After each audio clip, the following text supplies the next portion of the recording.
Information యాక్ట్ను వాడుకొని బ్లాక్మెయిల్కు తెరలేపి అక్రమంగా సంపాదించిన డబ్బుతో రాజకీయాలు నడిపిస్తున్నాడు, యూట్యూబ్ ఛానల్స్ను అప్పుడు బాగా వాడుకున్నాడు అనేది. కానీ ఈరోజు యూట్యూబ్ ఛానళ్లను వాడుకొని ఏ రకంగా వారిని అవమానపరుస్తున్నారో, మెయిన్ స్ట్రీమ్ మీడియా గురించి ఏ రకంగా అక్కసి వెళ్ళగక్కుతా ఉన్నారో, అసహనం ప్రకటిస్తూ ఉన్నారో, ఇవన్నీ కూడా గమనిస్తున్నాం. మీరు ఎంత రెచ్చగొట్టినా ఈరోజు జూబ్లీ హిల్స్లో ఉన్నటువంటి సబ్బండ వర్ణాలు బీజేపీ వైపు చూస్తూ ఉన్నాయి. ఈరోజు ఒక దేశభక్తి దైవభక్తితో ఉన్నటువంటి వాళ్ళపైన ఒక మచ్చ వేసేటువంటి ప్రయత్నం మీరు ఏదైతే చేస్తూ ఉన్నారో వారికి కూడా ఆత్మగౌరవం ఉంది. మరీ ముఖ్యంగా మా సోదరిమణులు మహిళలు కుంకుమార్చనను అడ్డుకున్నటువంటి ఈ కుట్రలు కుతంత్రాలు చేస్తున్నటువంటి పార్టీని సందర్భం వచ్చినప్పుడు మేము బొంద పెడతామనే పద్ధతిలో ఈరోజు వారికి జరిగిన అవమానం విషయంలో మా అక్క చెల్లెళ్ళు చర్చించుకుంటా ఉన్నారు. తప్పకుండా తగిన రీతిలో బుద్ధి చెప్తారు. నాకు తెలుసు అక్కడ మీరు అభ్యర్థిని నియమించేటువంటి విషయంలో కూడా స్ట్రాటజీ ప్లే చేస్తున్నారు. ఒక అభ్యర్థిని నియమించాలి, లేకుంటే గెలుపు జరగాలంటే ఏ రకమైనటువంటి ప్రావకేషన్తోనా రెచ్చగొట్టే ధోరణితోనా ఓట్లు కొల్లగొట్టాలనే ప్రయత్నం చేస్తూ ఉన్నారు. మీరు ఎంత కులాల మధ్యలో, మతాల మధ్యలో, ప్రజల మధ్యలో ఆంతర్యాలు సృష్టించి చిచ్చు పెట్టేటువంటి ప్రయత్నం చేసినా ప్రజలు విఘ్నులు. గత 18-20 నెలలుగా మీరు పాలనను గమనిస్తూ ఉన్నారు. మీ అసమర్థతను పూర్తి స్థాయిలో అర్థం చేసుకున్నారు కాబట్టి మిమ్మల్ని వదిలిపెట్టరు.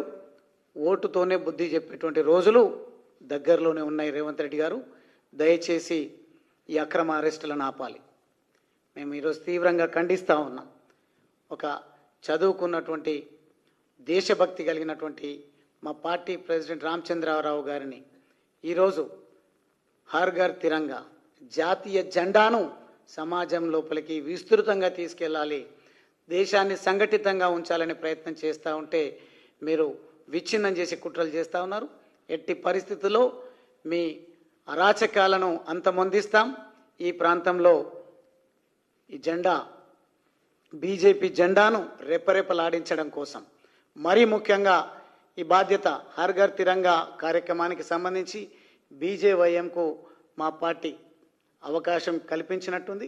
యువమిత్రులను నేను ఆ చేతులు జోడించి కోరుతా ఉన్నా, ఎట్టి పరిస్థితుల్లో కూడా ఈ కార్యక్రమం ద్వారా ఈ దేశ పరిరక్షణను దెబ్బతీసేటువంటి ప్రయత్నం రాహుల్ గాంధీ గారు సంఘ విద్రోహ శక్తులు మరీ ముఖ్యంగా భారతదేశాన్ని సర్వనాశనం చేయాలని కుట్ర పన్నుతున్నటువంటి కుట్రదారుల ఎత్తులను చిత్తు చేసి ప్రతి గడపకు కూడా మన దేశభక్తి ఏందో చాటే విధంగా కార్యక్రమాన్ని రూపకల్పన చేయండి.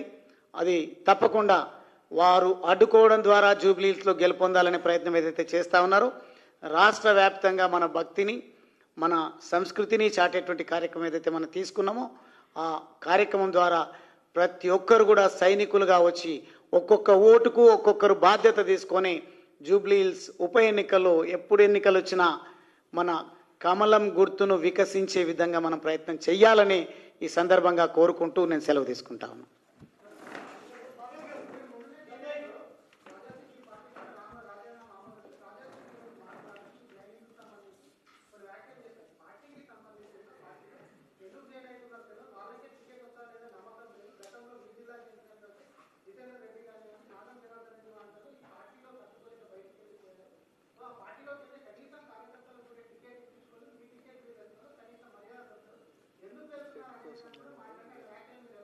No problem. నాకు తెలిసి రాజా సింగ్ గారు నా గురించి అట్లా మాట్లాడతారని అనుకోను. వ్యక్తిగతంగా నేను ఎమ్మెల్యేగా 2 సార్లు ఉన్నప్పుడు వారు కూడా అసెంబ్లీలో ఉన్నారు. ఎందుకు మాట్లాడినరో తెలియదు, లేకుంటే ఒక స్ట్రాటజీ వారు కూడా, ఎందుకంటే బీజేపీ పార్టీ అంటే వారికి కూడా గౌరవం ఉంటుంది. నిజంగా ఫీడ్బ్యాక్ తీసుకోవడం కోసమే అయ్యి ఉండొచ్చు అని అనుకుంటున్నా. నేను వచ్చింది మీరందరి సమక్షంలో, నేను బీజేపీ పార్టీలో చేరింది నాకు పదవులు కొత్త కాదు. చిన్న వయసులో 2 సార్లు శాసనసభ్యుడిగా నా అచ్చంపేట ప్రజలు నాకు అవకాశం ఇచ్చారు. సమాజంలో చివరి వ్యక్తి వరకు అభివృద్ధి ఫలాలు సంక్షేమం అందాలనే నా లక్ష్యంతోనే నేను పనిచేసిన. ప్రతిపక్ష పాత్ర పోషిస్తున్నటువంటి ఈ సందర్భంలో నేను తీసుకున్నటువంటి నినాదం, నేను వచ్చినటువంటి నేపథ్యాన్ని కనుక మీరు అర్థం చేసుకుంటే, అంత్యోదయ అనే పదం చాలా స్పష్టంగా నేను వాడడం జరిగింది. సమాజంలో ఉన్నటువంటి చివరి పౌరుడి వరకు ప్రభుత్వ చేయూత, సమాజం యొక్క చేయూత అందాలనే లక్ష్యంతోనే వచ్చిన నేను ఒకవేళ ఎమ్మెల్యేనే కావాలి అనుకుంటే నాకు అక్కడ ఏమాత్రం ఇబ్బంది